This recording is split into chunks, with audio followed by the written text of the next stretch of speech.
you could like a guy, everything, and you guys might have a good future wherein you have natural chemistry. But if you give up your time too soon, you'll turn him off, right?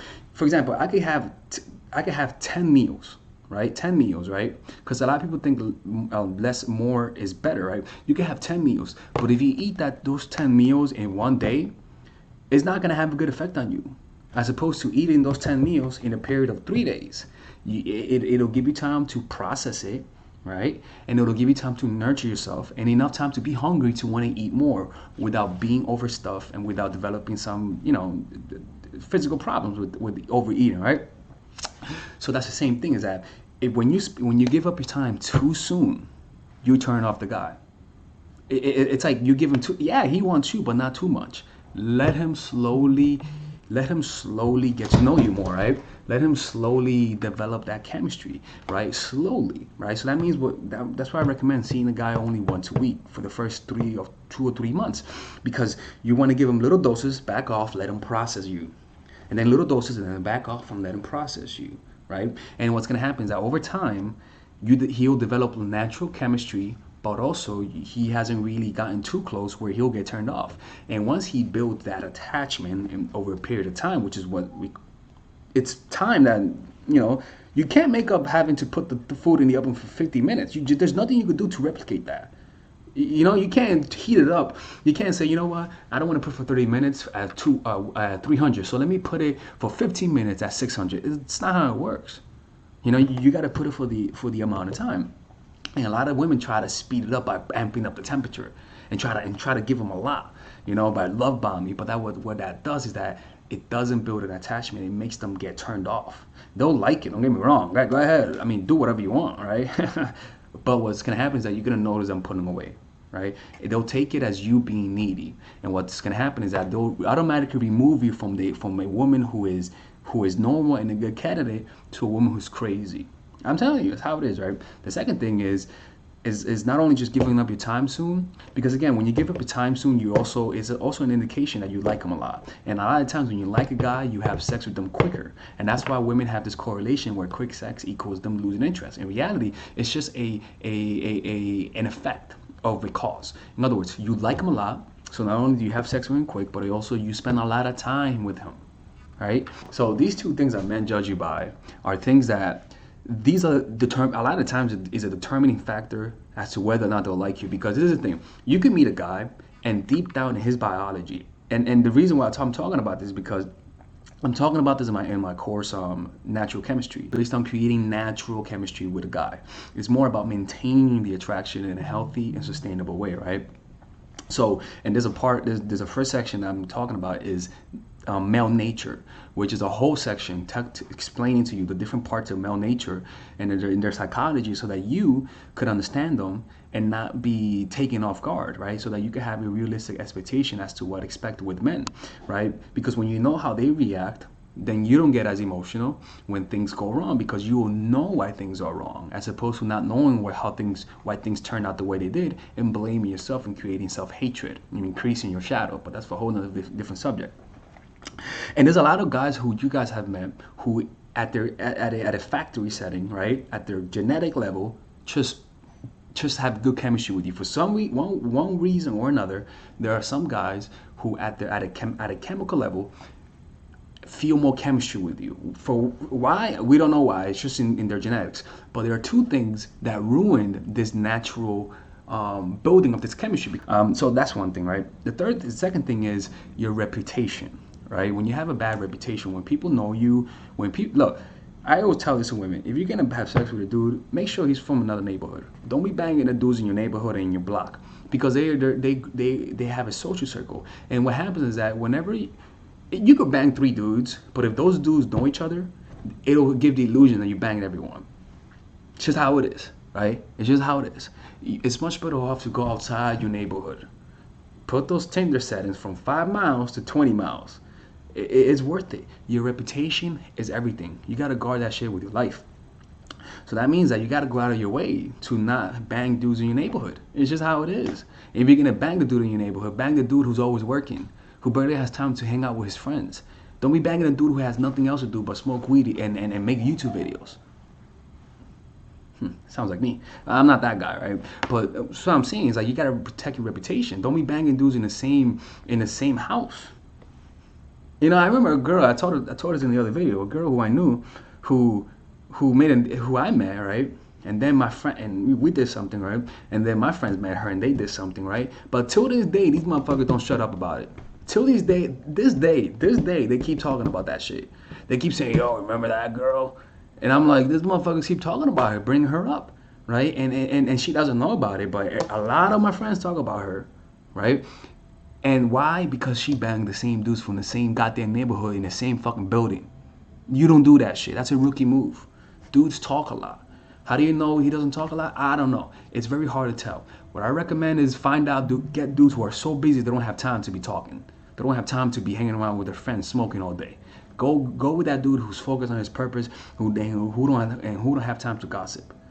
You know, don't be banging the famous dudes and the dudes that everyone knows because they talk a lot. And also another thing about getting a bad reputation, you gotta be careful with the women who you make jealous.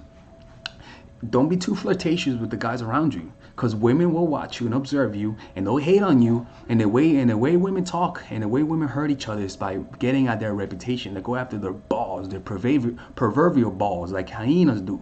They go after your reputation, and they'll start talking about you, and they'll amplify things. You know, you kiss a dude, to them, you suck this dick, and they'll start talking about that, right? And you may not notice you may not hear the chatters, but you see the effect. Guys don't want to spend as much time with you. God, you know what I'm saying? It's kind of like the more people talk about you, the more people talk about the things you did. Like they just exaggerate it, because it's like you hear something and then I relay it, but I forget one fact, and then another person relays it, and at the end of the day, you'll end up sounding like somebody who banged the whole goddamn football team. You know, it's better off that if you're a beautiful woman, particularly, be careful with making women around you jealous. Don't be too flirtatious with the guys around them, because they'll take you as a threat.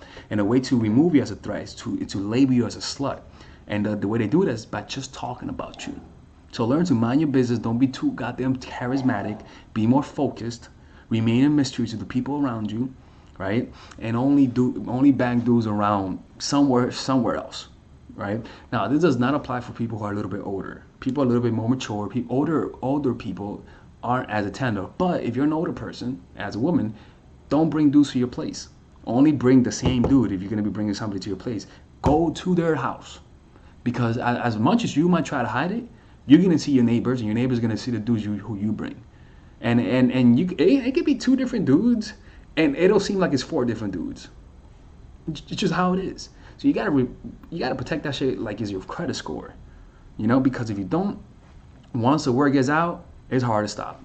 You know, it's better off to move somewhere else, or begin to give to charity and show people you're giving to charity. You know, align yourself with somebody who has a better reputation in order to improve your reputation. But that's for a whole nother different story, right? And those are the 2 things, man. I'm telling you, not the quick sex. Even though I don't recommend quick sex, right? If you're gonna be hanging out with dudes in your neighborhood and doing things with the dudes in your neighborhood, it's better off to make sure that the only way for them to bang you is after like 2 or 3 months. That's what I would do. Because again, if they're gonna say they did something with you, they better say, bro, but I worked for that shit. That's how it should be. It shouldn't be, man, shit, man, came over. Like, you can't be doing that stuff, man. Like, it's your reputation, guard it with your life.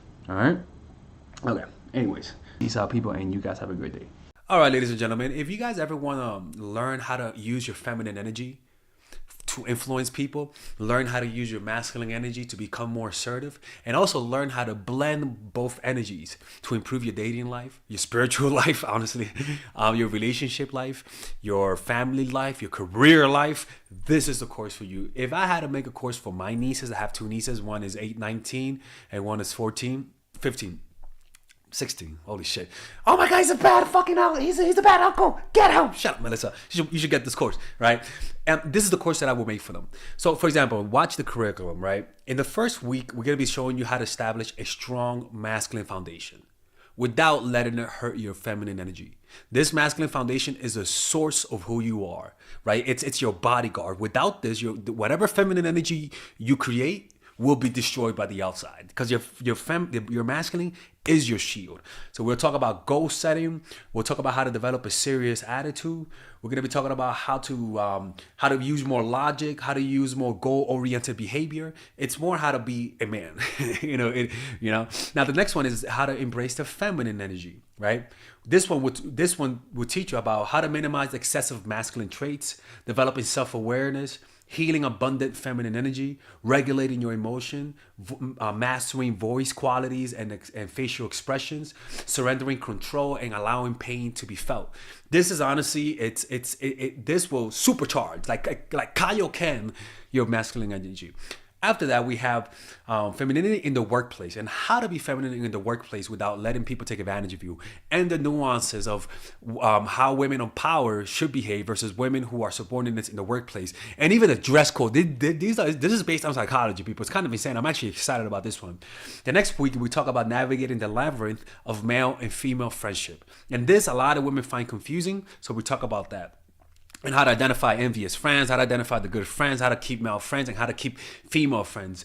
Week 5, we talk about how to release the burden of the past and stop and destroy mental projections. This is actually really powerful. And then week 6, we talk about how to increase your observational power so that you could read people better. And we have a bunch of bonuses. The course starts at $99, and you guys can pre-order the course today at $69 before it goes out. If you're watching this, most likely I'm in the meditation retreat, so I will be praying for all of you guys. And just click on the description down below of the video. Right there, you'll see it, and you could pre-order that course. It's gonna be out by the end of next month or the beginning of February of March. One of the two, people, because I have a 10-day retreat to do, and I want to finish the course after the retreat, because I think the ideas are gonna be so much better. All right, man. I'll see you guys later. Pre-order, man. Oh, I'm closing the channel.